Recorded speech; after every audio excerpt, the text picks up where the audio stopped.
শোন, বলো।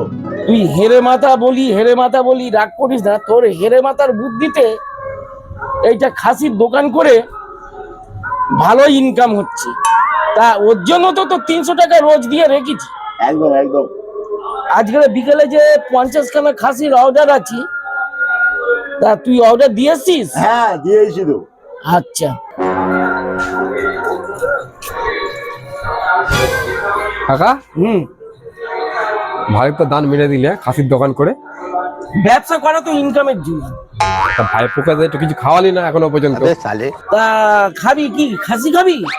ঠিক আছে, 850 টাকা কিলো নিচ্ছি, তুই 50 টাকা কম দিস, 800 টাকা। তাহলে আর কাকা ভাই সম্পর্ক কি হলো? সেই যে পয়সা থেকে আমি কিনবো, তা আমি তো অন্য জায়গাতেও খেতে পারি। অন্য জায়গায় তো 850 নেবে, 50 টাকা ভাই তো বলে। ফ্রিতে আর কি, অনেক নাড়ি ভুড়ি মাথা এগুলো ফেলে যায়, সেগুলো আমার দিতে পারো না একটুখানি?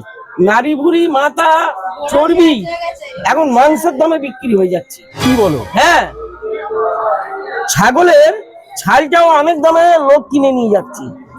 তাহলে কি ভাইপো আর পাবে না? একবার তো তেলে পেতে পারিস, ছাগলের সবকিছুই বিক্রি হয়, ওই খুঁটটা বিক্রি হয় না। এটাই হাটে খুঁট। তুই যদি বলিস আমি ওই খুব খাবো? শোন, ওই খুঁটগুলো নিয়ে গিয়ে ভালো করে ধুয়ে গরম জলে সিদ্ধ করে রান্না করবি, ওতে যা উপকার। আমার দরকার নেই, দরকার নেই তোর উপকারের। ফ্রিতে এই খুঁটটা পাচ্ছিলিস, তোর রস হয়ে গেছে, নিলি না।